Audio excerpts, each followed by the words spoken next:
Assalamu alaikum dear students. Today our topic of discussion is double helical structure of DNA.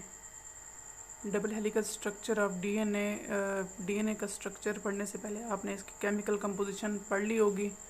Previous जो lecture था इसका अब हमने structure देखना है कि जो डीएनए है वो डबल स्ट्रैंड से जो है मिलके बना होता है। वो स्ट्रैंड्स आपस में एंटी पैरेलल होते हैं और किस तरह से वो आपस में बाइंड कर रही होती हैं, किस तरह से वो डबल हेलिकल शेप जो है डीएनए के बना रहे होते हैं वो स्ट्रैंड्स जो हैं। तो इसके हवाले से हम पढ़ेंगे। ये जो स्ट्रक्चर है डीएनए का वाटसन और क्रिक ने जो है मॉडल पेश किया था इसके हवाले से, जो कि 1953 में इसकी जो भी रिजल्ट से पब्लिश हुए थे जेम्स वाटसन और फ्रैंकिस क्रिक ने। अब इस के मुताबिक इनके मुताबिक जो डीएनए का जो स्ट्रक्चर है वो करेक्ट है, वो अब भी आज भी जो है वो एडमिट किया जाता है, माना जाता है। इसके पोस्टुलेट्स क्या हैं इसके मॉडल के? They propose that molecule is a simple double helix with a basis of two strands pointed inward toward each other forming base pairs। अब जो डीएनए का मॉलिक्यूल है इसके बेसिकली 3 पार्ट्स होते हैं, अपने कंपोजिशन में पढ़ चुके होंगे। नाइट्रोजनस बेसेस होते हैं, फास्फेट ग्रुप्स होते हैं और राइबोस शुगर होता है। अब जो नाइट्रोजनस बेसेस होती हैं वो इसके इनवर्डली पॉइंटेड होती हैं और वो आपस में हाइड्रोजन बॉन्डिंग के थ्रू स्ट्रांगली बाइंडेड होती हैं और इस तरह से जो है जो डबल हेलिकल स्ट्रक्चर है वो एक ख़ास फॉर्म में आ जाता है, ख़ास शेप में आ जाता है जब दो जो हैं और जब दो इसमें नाइट्रोजनस बेसेस हैं उनमें अट्रैक्शन होती है, उनमें बॉन्डिंग होती है। अब इसमें जो है बेस पेयर्स देखें अगर हम नाइट्रोजनस बेसिस के तो नाइट्रोजनस बेसिस 2 तरह की होती हैं, प्यूरीन्स और पायरीमिडीन्स होती हैं। प्यूरीन्स जो हैं वो कौन सी होती हैं? एडनिन और गुआनिन होती हैं। पायरीमिडीन जो हैं वो साइटोसिन और थायामीन होती हैं। और अगर साइज़ के हवाले से देखें तो इनका अगर स्ट्रक्चर देखें साइज़ का तो प्यूरीन जो हैं वो लार्ज होती है, मीन्स वो डबल रिंग्ड होती हैं, जबकि पायरीमिडीन सिंगल रिंग्ड होती हैं और स्मॉल होती हैं। इस तरह से डीएनए का जो डायमीटर है वो मेंटेन रहता है 2 नैनोमीटर, मीन्स एक लार्ज है एक स्मॉल है। अगर दोनों लार्ज होती तो फिर भी इसका डायमीटर मेंटेन होना मुश्किल हो जाता है। तो एक लार्ज एक small in smaller in size, इनके दरमियान जो बॉन्डिंग है वो डीएनए का जो कॉइल्ड स्ट्रक्चर है, जो हेलिकल स्ट्रक्चर है, उसको मेंटेन करने में जो हेल्पफुल होती है। जब ये प्यूरीन्स और पायरीमिडीन्स की बाइंडिंग हो जाती है तो डीएनए का जो डायमीटर है वो कितना मेंटेन होता है? वो 2 नैनोमीटर जो है उसका डायमीटर होता है। अब यहाँ पे देखें डायग्राम में ये डीएनए के 2 स्ट्रैंड्स हैं, यहाँ पे इनका डायमीटर दिखाया गया 2 नैनोमीटर है।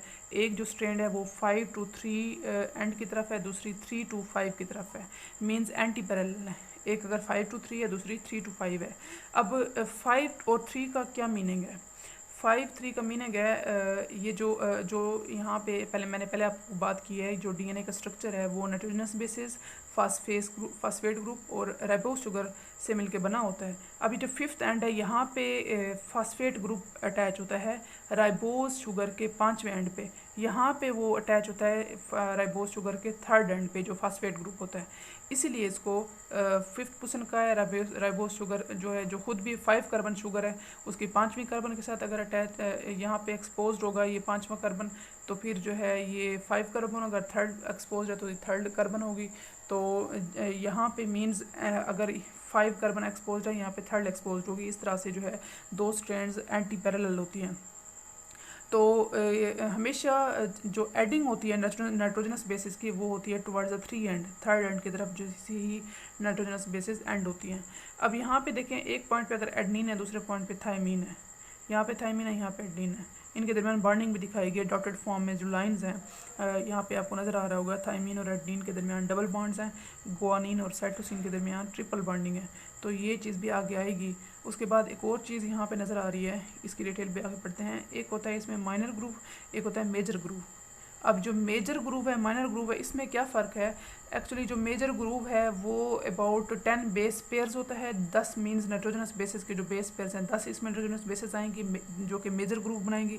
जब इसकी हेलिक्स की फोल्डिंग हो रही होती है तो कुछ जो हैं इस तरह से माइनर बनते हैं ग्रुप्स, कुछ मेजर बनते हैं। मेजर ग्रुप्स में टोटल नाइट्रोजन बेसिस 2 आती हैं और माइनर में अबाउट 2 ही मिनिमम 2 ही सिर्फ इसमें नाइट्रोजनस बेसिस आती हैं माइनर ग्रुप में।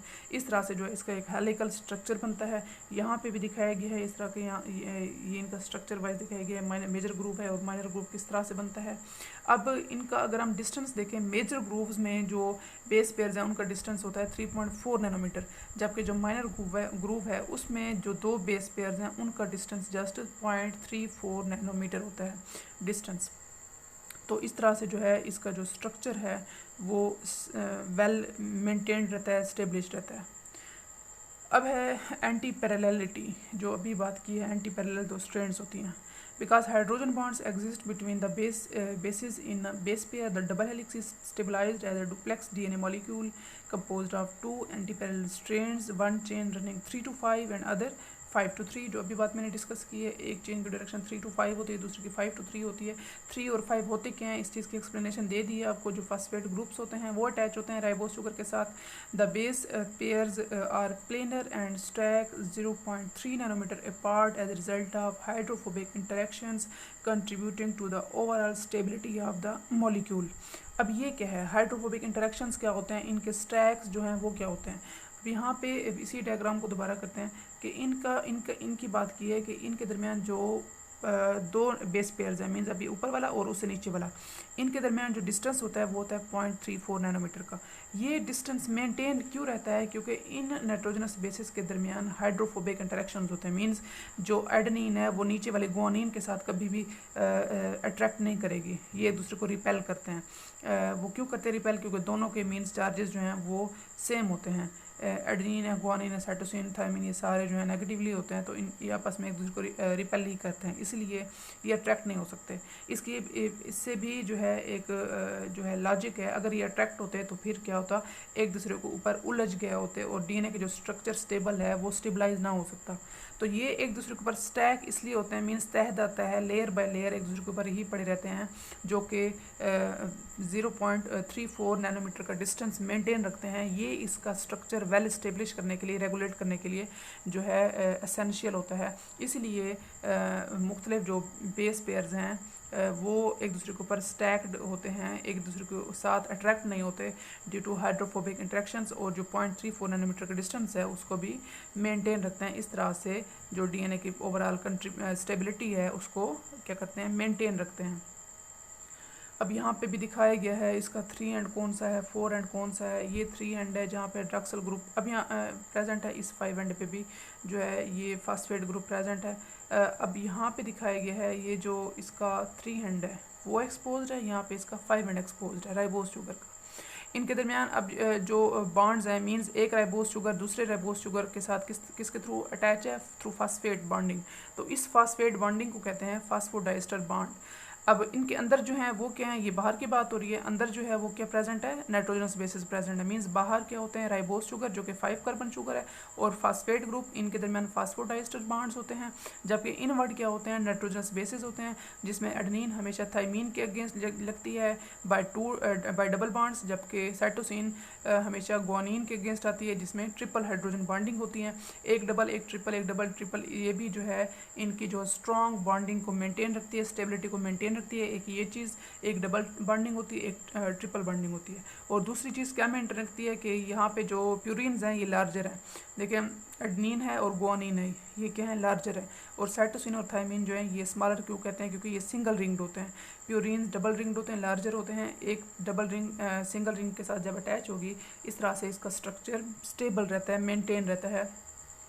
अब यहाँ पे दिखाया गया कि hydrogen bonds and nitrogenous bases के दरमियान ये क्या है, शुगर फास्फेट बैकबोन्स क्यों कहा है, क्योंकि ये राइबोस शुगर और फास्फेट ग्रुप इसके साइड पे होते हैं, ये इसकी बैकबोन जो है वो बना रहे होते हैं। इस तरह से ये इन्होंने एक जो इसका जो हेलिकल स्ट्रक्चर है इसको खोल के दिखाया है कि इसमें ये चीज़ें होती हैं, नाइट्रोजनस बेसिस होते हैं, फास्फेट ग्रुप और राइबोस शुगर प्रेजेंट होते हैं।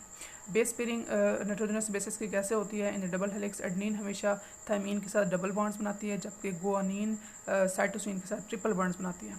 अब ये वही बात, एडेनिन कभी भी साइटोसिन के साथ बॉन्डिंग नहीं करेगी, प्रॉपर हाइड्रोजन बॉन्डिंग नहीं करेगी, जबकि जो गुआनिन है वो थाइमीन के साथ प्रॉपर हाइड्रोजन बॉन्डिंग नहीं करेगी, हमेशा साइटोसिन गुआनिन के साथ करेगी, ट्रिपल हाइड्रोजन बॉन्ड्स बनाएगी, जबकि एडेनिन किसके साथ, थाइमीन के साथ बनाएगी। Consequently, adenine and thymine will always occur in same proportion expression in any DNA molecule as well as guanine and cytosine because in this base pairing। इसलिए हमेशा जो DNA है उसमें इनका जो प्रोपोर्शन है वो भी सेम होता है कि जितना अमाउंट में एडेनिन होंगे उतना क्या होंगे, थाइमीन होंगे, क्योंकि उन्होंने आपस में क्या करना है, आपस में उन्होंने बॉन्डिंग करनी है। इसी तरह जितना अमाउंट में गुआनिन होंगे उतना अमाउंट में साइटोसिन होंगे ताकि करेक्ट एक्यूरेट बेस पेयरिंग हो सके। अब यहाँ पे भी डबल हेलिकल स्ट्रक्चर दिखाया है, इसमें जो बेस पेयर्स हैं वो कलर्ड फॉर्म में दिखाए हैं कि किस तरह से जो है इनके दरमियान बॉन्डिंग हो रही है। अब यहाँ पे ये ग्रीनिश जो है ये एडेनिन दिखाए गए हैं, ये रेड जो है ये थाइमीन दिखाए गए, यहाँ पे ब्लूइश जो है साइटोसिन है, यहाँ पे ब्लैकिश गुआनिन है।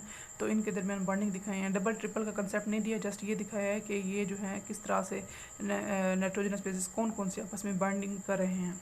ये इनका बेस पेयर है, ठीक है। अब यहाँ पे शुगर फास्फेट बैकबोन है, जो कि अभी पीछे देखा है आपने, शुगर फास्फेट जो है वो इसकी बैकबोन बना रहे होते हैं, जबकि इसके इनसाइड पे जो हैं वो क्या वो कौन से होती हैं, वो नाइट्रोजनस बेसिस होती हैं। So this was our today's topic. इसको आप अच्छी तरह प्रिपेयर करें, नेक्स्ट लेक्चर में फिर मिलते हैं। अल्लाह हाफिज़।